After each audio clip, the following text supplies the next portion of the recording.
In a custom set, it's important to have well-defined draft archetypes for each set of colors you expect your players to build a deck around. That could be color shards or wedges, theoretically 4-color clods, or the most common and the one I used for my Ocarina of Time set, color pairs. Side note, while this set is very near completion, not every theme and card is entirely set in stone. Therefore, if you notice that something in a video conflicts with that from a previous video, just assume that there has been an update and not that I'm an incompetent simpleton. Now, I briefly mentioned the draft archetypes in my Ocarina of Time intro video, but I'd like to dive a little deeper into them and discuss the Signpost Uncommon defining the themes for the color pairs. Let's start with Azorius. The white-blue theme is songs. In addition to having several instant and sorcery song spells, the archetype features a few payoff cards that give you benefits when you cast songs specifically from exile, as an extra incentive to use the verse mechanic. The Signpost Uncommon is Kukulate, or Andrew if you've played Majora's Mask, which is a 2/5 for 2 white-blue with whenever you cast a song spell from exile, create a 1/1 white cuckoo creature token with flying. Now, before people start complaining in the comments, I'd like to say I know this art is from Majora's Mask, not Ocarina of Time, but it's hard to find good art for every character and enemy in the game. I also know that 2/5 are large stats for Anju, an NPC. She doesn't seem particularly blue, and what does she have to do with playing songs in the game? Well, my answer is that despite this set using a top-down approach in order to make a cohesive set, I can't be restricted to making every single card be 100% accurate to the game, as much as I would love to. For that reason, sometimes cards have elements required for the game and not just for flavor. And besides, she still has a lot to do with cuckoos, so she's not a total dud, right? This card is meant to be a powerhouse in the white-blue deck. If people remember Murmuring Mystic from Guilds of Ravnica, that was a really powerful card in the right deck. Kukulate is a very similar card, and I think a very good piece for this deck. Dimir's focus is on sacrificing permanents, blue sacrificing artifacts, while black does a little bit of sacrificing artifacts and creatures. Blue makes a lot of rupee tokens, and black makes a lot of creature tokens, so coming together, they have more than enough expendables to function effectively in a sacrifice deck. The color pair plays mostly control. Once the game is slowed down, the Signpost Uncommon allows you to secure the victory with unblockable threats. Say hello to King Zora. He's a 4/3 for 2 blue-black who reads, whenever you sacrifice a permanent, you may pay 2. If you do, target creature can't be blocked this turn. The cost is large, 2 mana and something sacrificed using another ability, but if you have the mana, King Zora's ability can be used several times in the same turn to end the game all at once. As mentioned in the last video, the Jund color pairs make use of the Impend ability. Black-red plays aggro, using temporary buffs and removal to ensure your creatures are the largest on the field. Rakdos' Signpost Uncommon is an aggressive threat that can remove another creature, or at least aid your Impend creatures to trigger. Baby Dodongo is a 3/1 for 1 black-red that reads, when Baby Dodongo enters the battlefield, target creature an opponent controls gets -3/-1 until end of turn. This ability can pick off creatures with 1 toughness, or just lower a creature's power for a turn, allowing you to reap the benefits of all your Impend creatures. Gruul plays slower than Rakdos, and instead of messing as much with power and toughness, this color pair just wants to play threats that are larger than your opponent's. The Signpost Uncommon is not only one of those threats, but also makes it easier to continue pumping out big guys. Mad Scrubs is a 5/5 for 3 red-green with Impend. Whenever Mad Scrubs attacks, if defending player controls no creatures with greater power than it, add red, red, red, green, green, green. Until end of turn, you don't lose this mana as steps and phases end.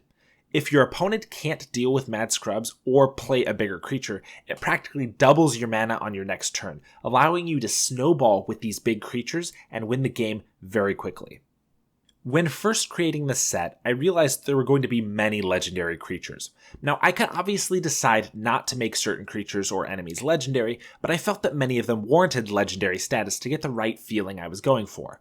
That meant sages, bosses, goddesses, and a few other creatures would be legendary, and I decided to make green-white have a legendary creature theme to better integrate them into the draft. This also means that there are at least 2 legendary creatures at uncommon in both green and white, and 1 legendary uncommon in the 3 remaining colors. The Signpost Uncommon for this set is Ranch Assistant. She's a 2/4 for 1 green-white who reads, when Ranch Assistant enters the battlefield, search your library for a legendary card and reveal it. Shuffle your library and put that card on top of it. While not legendary herself, Malon, Ranch Assistant, will help ensure you have a legendary creature to play, powering up various cards from the color pair. And while she doesn't gain you card advantage, she has an aggressive cost for her power toughness and makes your next draw probably one of the best cards in your deck. White-black is one of the two archetypes that's undergone a recent change. It was originally go-wide equipment, but is now just a classic go-wide strategy. There are a few token producers and team buffs to make this archetype powerful, but the Signpost in common is especially helpful. Phantom Guide is a 3/3 for 1 black-white, with whenever a creature enters the battlefield under your control, choose one. Each opponent loses 1 life, or you gain 1 life. This is similar to a Corpse Knight, minus the typo, but it allows you to choose a mode based on whether you're ahead or behind. And with some cards making as many as 4 creatures at once, this Signpost in common really packs a punch. Green-black also utilizes impend creatures, but it focuses on buffing your team with +1/+1 counters and taking advantage of them in various ways. Lurking Shrieker is a 3/3 for 1 black-green with, if 1 or more +1/+1 counters would be put on a creature you control, that many +1/+1/+1 counters are put on that creature instead. Try saying that a single time fast, it's kind of difficult. This ability is especially potent with cards like Poe Paintings, which will enter with an additional +1/+1 counter, and then each time its ability is activated, it'll lose 1 counter to add 2 to another one of your creatures. This kind of advantage will allow green-black to steamroll its opponents. Green-blue plays a controlling ramp deck with some expensive finishers to close out the game. During the last video, I mentioned that blue-green's theme was rupees.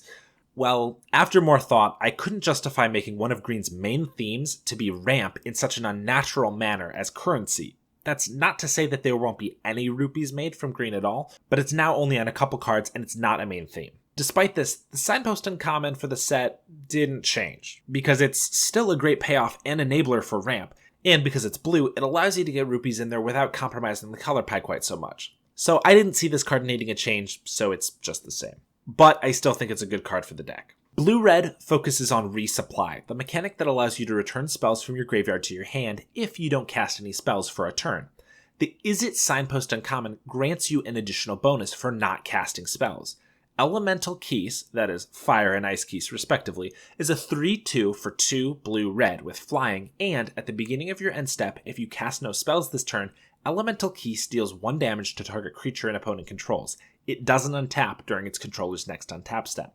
This helps you take a turn off to collect spells from your graveyard while removing low toughness blockers or locking down a creature that just attacked you. In addition, it has strong stats and evasion, making it an all-around powerful card for the resupply deck. Finally, we have red-white, an aggro equipment strategy. One of the hardest calls to make in such a deck is whether to play a creature or equip an artifact. Which one's going to deal more damage? Well, with the Boros Signpost Uncommon, you can choose both. Field Runner is a 3/2 for 1 red-white with haste, and when Field Runner enters the battlefield, choose one. Put an equipment card from your hand onto the battlefield, or attach target equipment you control to target creature you control. He's a hasty attacker with the ability to attach an equipment, making for a powerful turn now, or letting you play an equipment for free, making for a more lethal attack on the next turn. Either way, he saves you mana and allows you to punch in for the most damage possible. Signpost Uncommons are supposed to be powerful cards for their respective decks, and high picks in draft if you're looking to play that color pair, but mostly cards just mediocre for splashing or adding to another deck. I've tried to do just that, making these aggressively costed and primarily beneficial for the right deck, but let me know if you have any feedback on these cards. Also, I'm happy to announce that the full Ocarina of Time set is up on Planesculptors right now and available for drafting, so go have some fun, draft it, and let me know what you think. Also, just as a little teaser, I may or may not have started working on a Majora's Mask set with a lot of the same themes from this set. Kind of like a 2-set block like we used to do. So if you're interested in seeing videos on that set or any more videos on this Ocarina of Time set, let me know in the comments below. Thanks, and we'll see you next time.